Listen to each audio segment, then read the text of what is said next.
मैं अब हर प्रातः समन्वय आता हूँ और दीप जलाकर विचार करने लगता हूँ। प्रतीत होता है कि मैं एक तपस्वी हूँ जो साधना करने तो आता है, किंतु क्या ध्यान करना है यह अज्ञात है। हर दिन दीप संध्या के उसी समय बुझ जाता है। हर दिन मैं एक ऐसा विचार ढूंढता हूँ जो मुझे वातावरण के आभास से भी मुक्त कर दे, परंतु अभी तक तो कुछ विशेष हो नहीं पाया है मुझसे। आज भी संध्या हो गई है, दीप की लौ दब गई है उसी समय पर। मैंने अपनी साधना तोड़ी और गुरुदेव का दंड उसके स्थान पर रखा। दीप की सामग्री पुनः संयोजित कर ही रहा हूँ कि मुझे मित्रों की ध्वनियाँ सुनाई दी। मैं समन्वय से बाहर आया और देखा समक्षी खाड़ी में सभी एकत्रित हुए बैठे हैं। मैं इनके निकट आया तो एकाएक सब शांत होकर मुझे असमंजस से देखने लगे। तुम समन्वय से कैसे आ रहे हो? जंसराज ने कहा। मैं विचार कर रहा था, ध्यान अर्थात मैं अध्ययन कर रहा था। वास्तव में मुझे अच्छी तरह ज्ञात नहीं है कि मैं किस शब्द का प्रयोग करूं। कोई समस्या है क्या? यह सब अभी भी मुझे विस्मय से देखे जा रहे हैं। तुम्हें क्या भगवान परशुराम ने बुलाया था? वे भीतर ही हैं क्या? नहीं, वे तो भीतर नहीं हैं। क्यों? हम में से किसी को कभी समन्वय के भीतर अध्ययन करने के लिए नहीं कहा उन्होंने, ऋषभ ने कहा। यह बालक अपने मृदंग की गूंज छोड़कर जाएगा यहाँ। आओ त्रिरूप, हमने तुम्हें ढूंढा पर हमें अनुमान नहीं था कि तुम समन्वय में होगे। शिखरांत, तुम कोई श्लोक सुनाओ, कुछ प्रकृति के तत्वों पर आधारित गीत। भूनंदन ने वार्तालाप का प्रवाह बदला और मैं उसके समीप आकर बैठ गया। हर दिन भोर से संध्या तक उस साधना के मध्य थोड़ा भी अच्छा मनोरंजन हो जाए तो संभव है मस्तिष्क खुल जाए मेरा। मैं बहुत ही उत्सुक हो रहा हूँ कुछ मधुर राग सुनने के लिए। मृदुल मेरे पास आया और उसने मुझे धीरे से कहा कि शिखरांत के स्वर बहुत सधे हुए हैं और उसकी ध्वनि बहुत मधुर है। शिखरांत ने अपने स्वरों को गूंथना प्रारंभ किया। पाषाणः कठोरः भवति स्वस्थाने अचलः च परिस्थितिवशीभूतं तस्य स्थिरः अस्तित्वम्। पाषाण कठोर होता है और अपने स्थान पर अड़िग, उसका अस्तित्व हर काल में स्थापित होता है। परम नीरस्य मृदुत्वं तुषतवर्षाणि स्वसंकल्पये तस्य कटुता वारयति। किंतु नीर का मृदुल तन भी अपनी सैकड़ों वर्षों की दृढ़ता से उसे काट ही देता है। मृदुल के वचनों में अटूट सत्यता अनुभव की मैंने। शिखरांत के श्लोक राग ने संपूर्ण वातावरण को मधुर कर दिया है और अनुमानित उसे सुनकर ही मेरी दृष्टि में पहली बार ब्रह्माक्षिका ने इस सभा में अपनी उपस्थिति दी। यह पंक्तियां बहुत ही अच्छी हैं शिखरांत। फिर ब्रह्माक्षिका ने एक आरोह लिया। नरस्य सौंदर्यं परोपकाराय भवति न तु कंकणैः आभूषणैः च यावत् जगति सर्वेषां जीवनाम् उन्नतिः न भवति तावत् बुद्धिः अस्ति निरर्थकः। अब तो सभी सरगम के अक्षरों में गहराई तक रम गए हैं। भवशासन और मृदुल भी गान के शब्दों को कंठ से निकालते हुए विलीन होने लगे हैं। सर्वाधिक सुंदर कंगन भी हाथों को उस स्तर तक शोभा नहीं देते हैं जो उसको परहित करने से मिलती है। बुद्धि का कोई अर्थ नहीं है जब तक वह जगत और जीवों को उन्नति की ओर नहीं ले जाती है। वाह, वर्षों में इतना अच्छा अनुभव नहीं किया है मैंने, परंतु मुझ में थोड़ी ग्लानि भरने लगी है। यह सब ब्राह्मण तो उक्ति और श्लोक में अपने जीवन के प्रथम वर्षों से ही निपुण रहे होंगे। जंसराज ने भी गीतमालाओं में सम्मिलित होना प्रारंभ किया तो स्वरों के कण और अधिक शुद्धता में मिलते गए और अकस्मात ही हम सभी की आंखें अचंभित हो उठी जब सामने से गुरु परशुराम की छवि आती हुई दिखाई दी। सभी उनके आगमन पर लाजवश शांत हुए और उन्हें प्रणाम करने के लिए उठे। इस स्थान को तुम सभी ने बहुत प्रफुल्लित कर दिया है। वे निकट आए और बोले। उनके कथन पर हम सभी आनंदित होने लगे। सभी का सारा कार्य एवं अध्ययन यहाँ संपन्न हो गया है क्या? किंतु उन्होंने एक तीखा प्रश्न दागा और वातावरण में बिखरी हुई सारी मधुरता एकाएक विलुप्त हो गई। संपूर्ण शांति के उपरांत ब्रह्माक्षी का प्रस्थान करने लगी। उसे जाता हुआ देख गुरुजी ने फिर कहा, बुद्धिमता इसी में है कि श्रम की इच्छा करने वाला श्रम करे और इसकी इच्छा नहीं रखता है जो उसे इस इच्छा को जागृत करने की प्रेरणा दी जाए। इतना उत्तम वातावरण निर्मित हो गया था कि थोड़े समय यदि और यही आनंद भरता जाता इस सुंदर संध्या में तो कुछ बहुत अच्छी स्मृतियां बनती। भगवान परशुराम तो मुझे ही देख रहे हैं। किंतु जीवन में हर रस का महत्व है। अच्छे विचारों का आदान प्रदान भी आवश्यक है और आनंदमय क्षणों का भोग भी लाभकारी है। प्रसन्नता का भी तो बहुत बड़ा मोल है संसार में।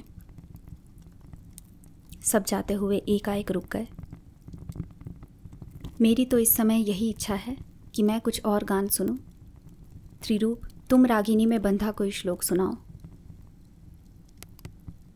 मेरा हृदय थक सा रह गया, अकस्मात जैसे किसी ने हृदय पर सूची बाण दाग दिया हो। मैं कैसे इस ब्राह्मणों से भरी सभा में श्लोक राग सुना सकता हूँ।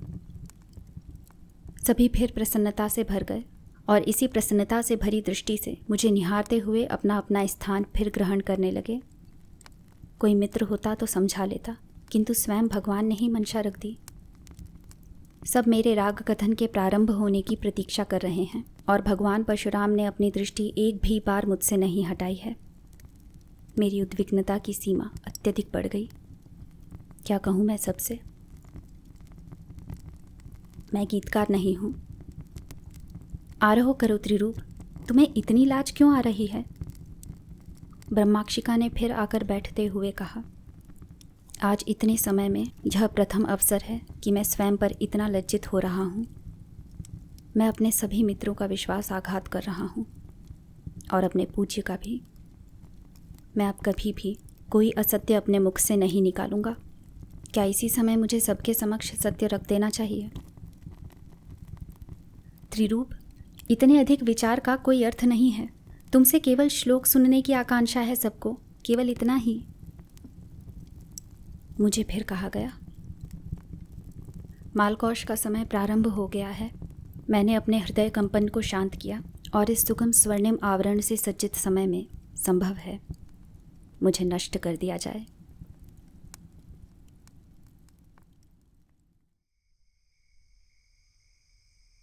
मैं और भूनंदन साथ आते थे, परंतु आज वह पहले ही चला आया। कुटीर पहुंचकर मैंने उससे वार्तालाप प्रारंभ की। मैंने लेख ढूंढे समन्वय में, किंतु आधार निर्माण के विषय में वहाँ कैसे कुछ नहीं है।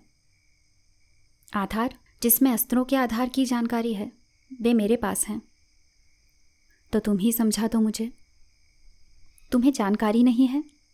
आकाश में दशकों परिदेशों दूर एक बाण से दूसरे बाण के भाग करने वाले, धनुष से नदी के जल को आकाश में भेजने वाले व्यक्ति को अस्त्र आधार के विषय में शंका है।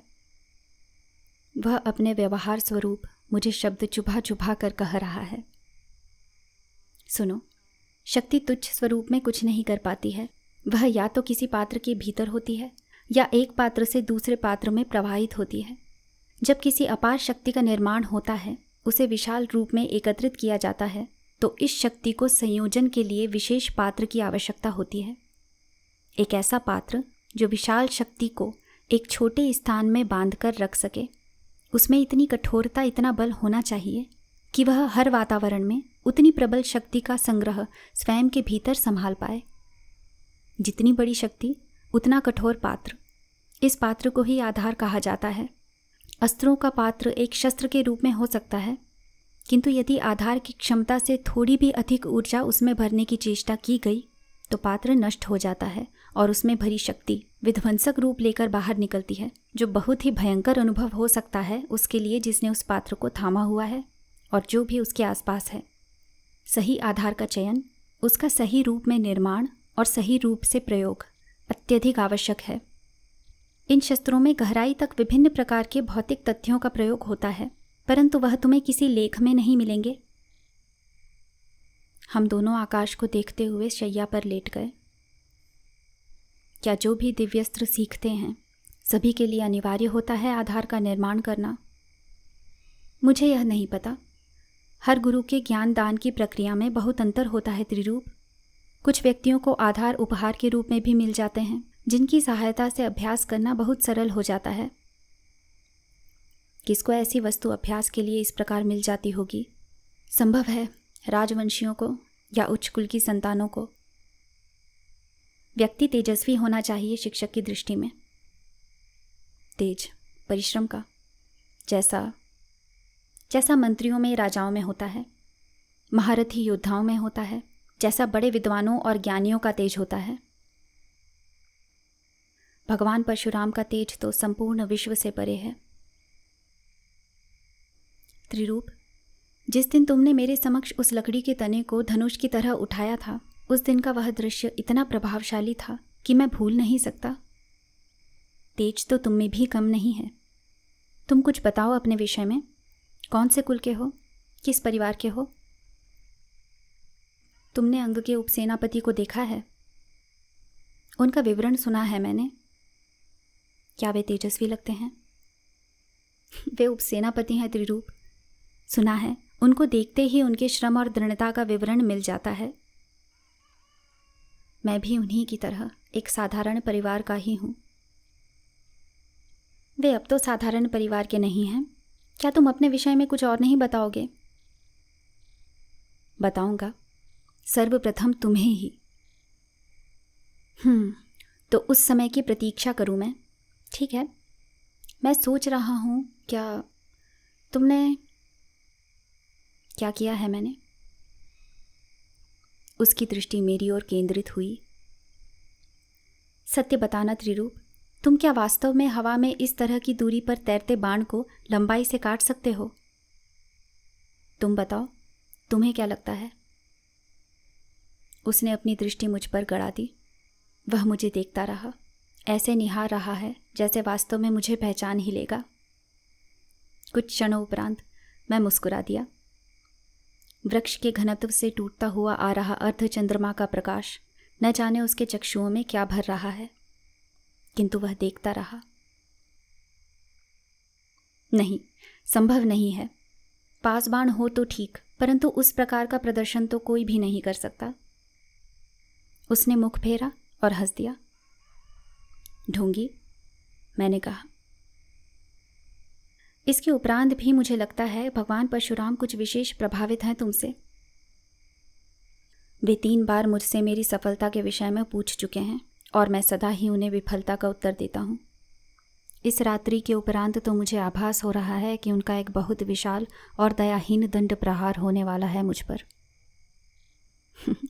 तुम्हें इस स्थान और उनका कोई अनुमान नहीं है त्रिरूप।